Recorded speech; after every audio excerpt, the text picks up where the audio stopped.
Mga karuto, okay, merong nag-send sa akin ng friend request, tapos inad ko naman. Pero nagtaka na ako kasi ang pangalan niya parang foreigner. Pero nung nag-chat na sa akin, Tagalog. So, ewan ko kung scammer yan o ano. Ito, i-share ko sa iyo yung conversation namin, okay? So, ito na.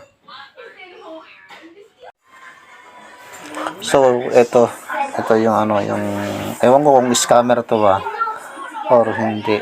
So, dito siya.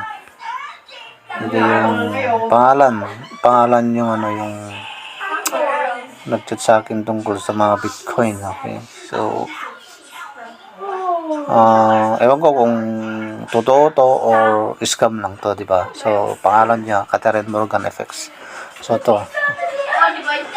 Salamat sa aking galingan. Sige, ito yung mga conversation namin.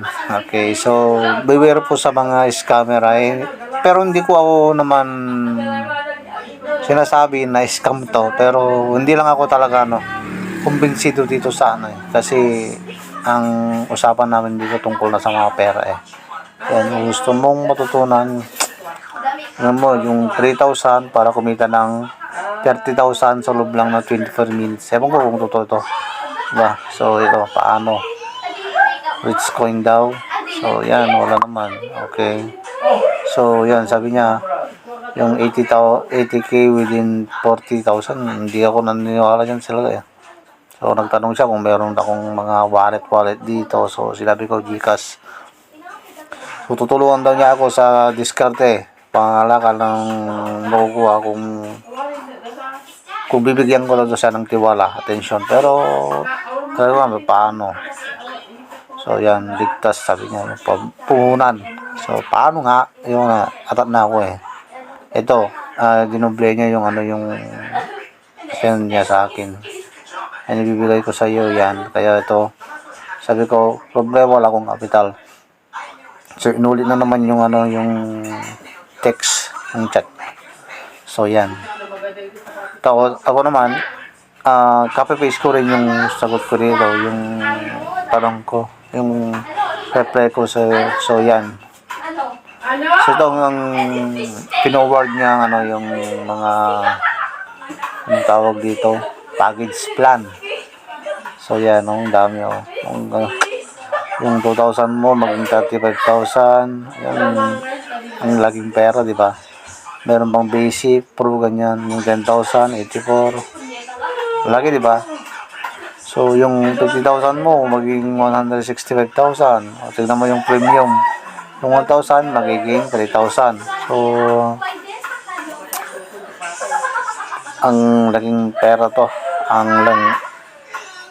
Gandang kumita ng pera pag ganito, So, sabi niya, magkano ang kaya mong simulan sa iyong investment plan para makapagpatuloy tayo ngayon. So, sabi ko sa kanya, kasi talagang wala ako Wala nga akong kapital, pautang muna. O, ito yung Gcash number ko. Sabi ko, 10K lang. Punta sa piniram ng 700 pesos lang para makapagsimula ka. Nag-reply ako, pahiram muna. Tapos, hindi ko na kita yung hindi na siya nag-reply, kaya umulit ako ng chat sa kanya. Sabi ko pa utang muna, pero hindi ako makapag-send sa kanya. Inulit-ulit ko ng yung thumbs up. Ito yan. Sabi niya ako don't send. Ewan ko kung yung ginawa niya. So kayo nang umusga mga karuder kung ano yan, o scammer ba yan, totoo ba yan, legit pa yung mga ganyan, yung mga bitcoin na yan. Kayo na, sino bang nakasubok na dito? Please naman, comment naman kayo dito sa sa video ko kung naranasan nyo na to, kung ganitong kalakaran.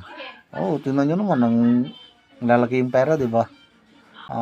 Para lang, huwag kayong masyadong magtiwala sa ibang tao, lalo na sa mga kung usapan ay pera, lalo na kung hindi nyo kilala, di ba? So, yun lang mga karodor, magandang gabi sa ating lahat. At, nga pala, sa mga gusto mong mag-follow sa akin yan, please naman po paki-hit naman yung follow button dyan, then subscribe na rin sa YouTube channel ko, Roadboy TV. So yun lang mga karoder, maraming salamat, bye bye, peace.